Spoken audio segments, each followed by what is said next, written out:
recognize you. How you doing?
Everybody, come on, we're going to gather in around because it's going to be a little hard to hear us, I think. A lot be warmer if we come in. Yeah, close. please, it'll be warmer. So I want to welcome everybody here to the unveiling of Habitat. My name's Mark Rasmussen. I'm president of the Buzzards Bay Coalition, and I'm very excited to be able to share this moment with all of you. And we're very, very proud to be the sponsor of this public art installation. But we by far, what you're going to hear today is a story about how we had the easiest part of this entire project.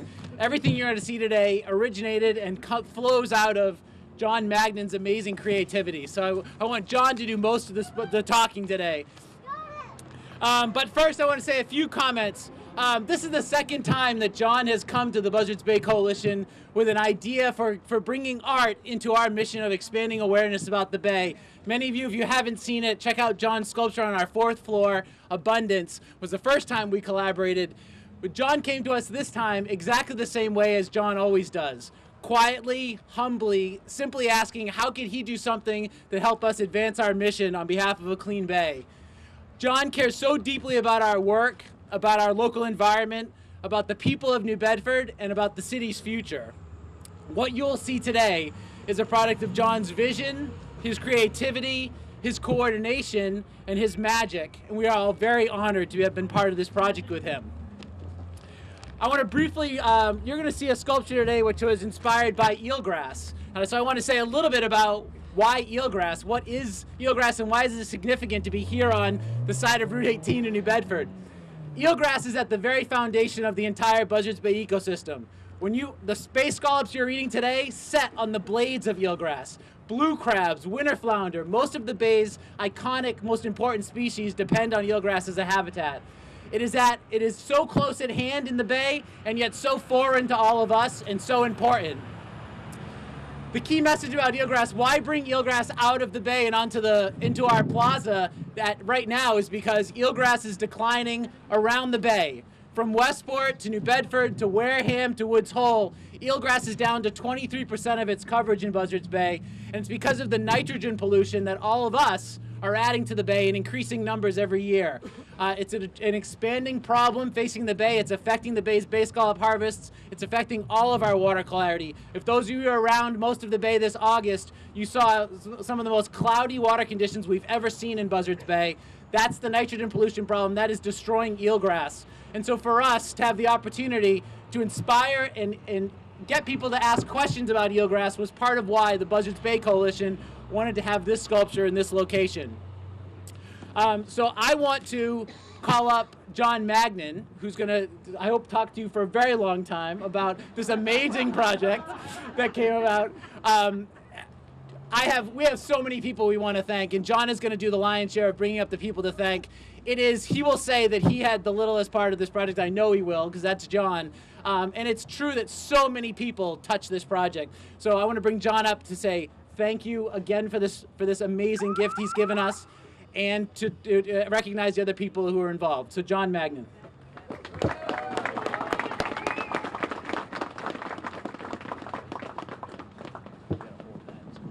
right. Thank you, everybody. You thought you were next, didn't you? No. I know my place. Thanks for coming out on this cold night to help us to celebrate the unveiling of Habitat. I am so sorry. So I don't have enough hands for this, you know. You clip it for me. All right. You're really entitled today, John. There you go. Thank you, sir. And thanks for coming out to help us celebrate the unveiling of Habitat. You know, as I was quoted yesterday in the paper as having said so thoughtfully and eloquently, God, I hope you like it. You know, Habitat is a public art with many layers of meaning. Conceptually, as Mark said, it educates us about the health of the bay and nitrogen pollution. And at a distance, it can be appreciated as a shiny meadow of grass. And up close, it can be experienced up close as we enter the space, as many of us are now. And on a warmer day, we can sit, rest, have lunch, work on our laptops, and visit with other people. It contributes to the placemaking of the city itself. But Habitat has another meaning. It's a citywide collaboration. From this night forward, this space will be experienced differently because of the talent, dedication, and pride of those who actually built and supported it. Habitat came to life because of the shared vision, experience, and commitment of the Buzzards Bay Coalition, the city's Department of Public Facilities, Horatio's Welding and Sheet Metal, and Studio to Sustain. It's a collaboration between artist, artisan, and architect, a demonstration of what the expert New Bedford craftspeople have to offer to the rest of us. The Bay Coalition and its board of directors was the best sponsor imaginable. Mark and his staff always had our back, covering everything from invoices to graphics. Because of them, I never for a moment doubted we would succeed. I would invite all of them to come up today, except they're all working. And they're getting ready to hoist the sails pretty soon. The city artisans, the masons, electricians, and others, led by Ken Blanchard, executed every phase of the site preparation itself, from underground electrical conduits, wiring, to the precision crafting of the bases that are all around us. I would like anybody that's here from the Department of Public Facilities that was involved in this project to please come forward. I know you're hiding in there somewhere. Helder, Joe, Danny, John, the other Joe, if you're here tonight, please come forward. Or are they working too? We're all working I know hard. some were Still here. working hard. They're here. I know they're here. I saw some of them. They're not coming forward. Okay.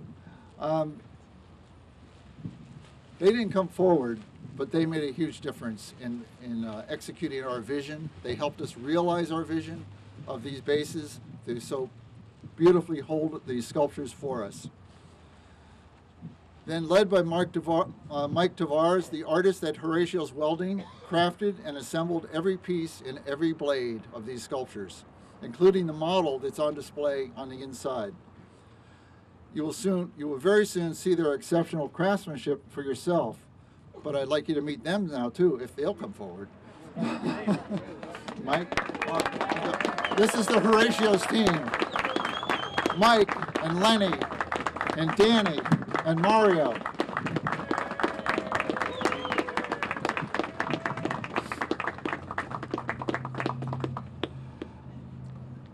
And anybody who's ever built a multi-part project knows that the interfaces can make you or break you.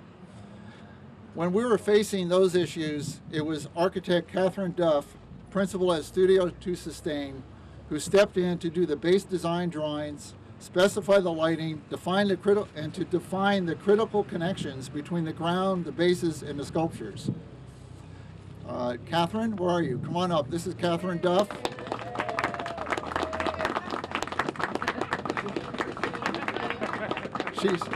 She really was the critical person between the sky and the ground. And then others helped with project approval. The Historical Commission, the Mayor's Office, the Planning Office, the City Council, each offered key advice and enthusiastic support in those critical early stages. Special thanks to Ann Lauro, Jen Nersessian, Jan De Silva, Susan Henricks, City Council staff, who guided us through the approval maze. You made it very easy. And if you're here, come on up. And if any of you here?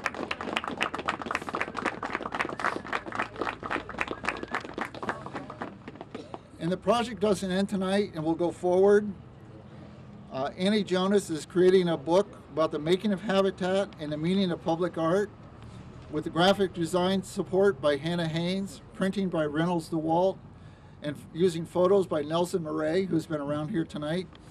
The all-new Bedford theme continues. Everyone who worked on Habitat will later be given a copy of this book as a memento. So, as I said at the beginning, Habitat has layers of meaning. It educates us about the fragility of bay health, and it also has meaning rooted in its making, the collaboration of city artisans, leaders, and supporters.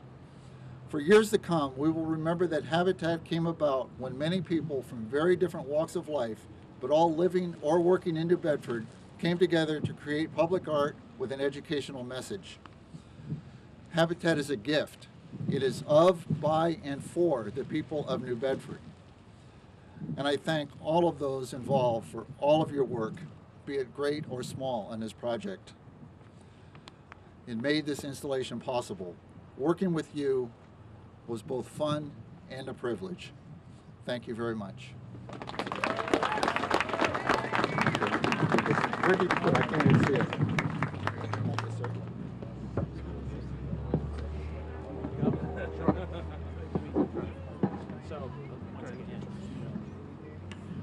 So we had thought that you would all have glasses of champagne in your hands. You're all too cold for that, I can tell. But I do want to take this moment that we were going to do a toast, but really just another round of applause for John Magnan, the masons, the electricians, the sheet metal workers, the city planners, the architects, everybody who made this possible.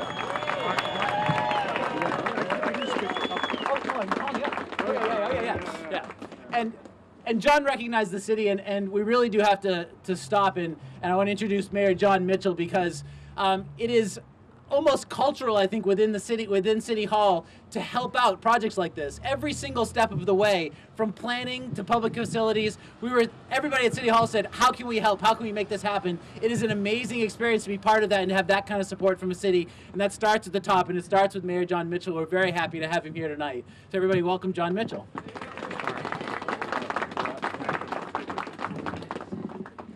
Well, you know, I've been an elected official for a while now, and this is my first speech on a soapbox. I always wondered how it is that soap actually comes in a box, and here it is. This is new for me.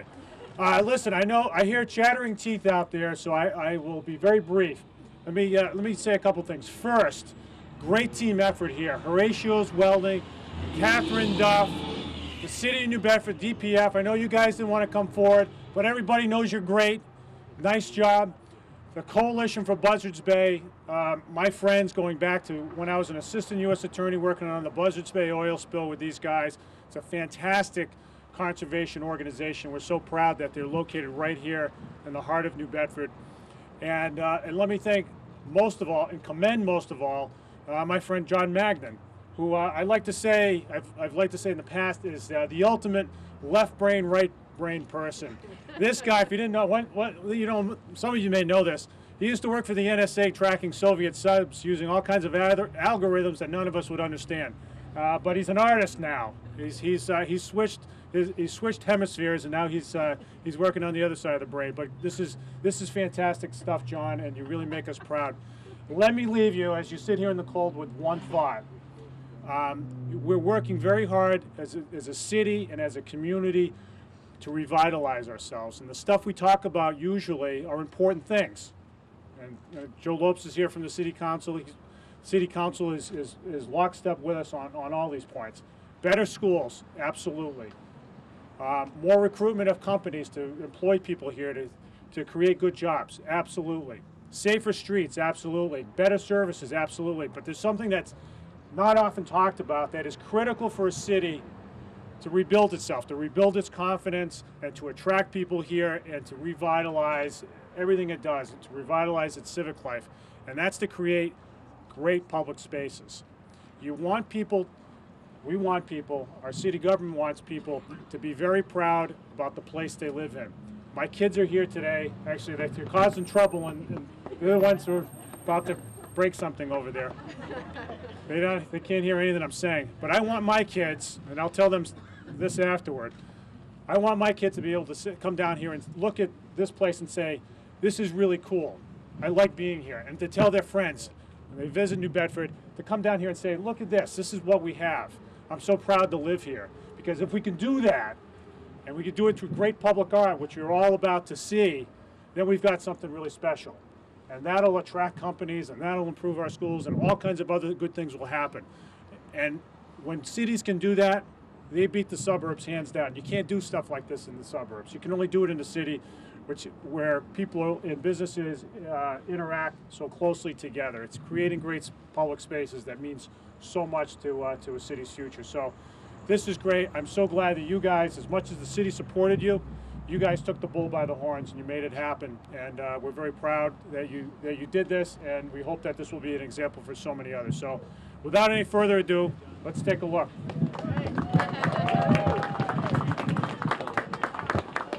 Okay, I want your help. We're going to do this on 3. It'll warm us up, and they'll be able to be able to hear us. Everybody ready up there? Okay, on the count of 3, everybody. 1, 2, 3. Habitat!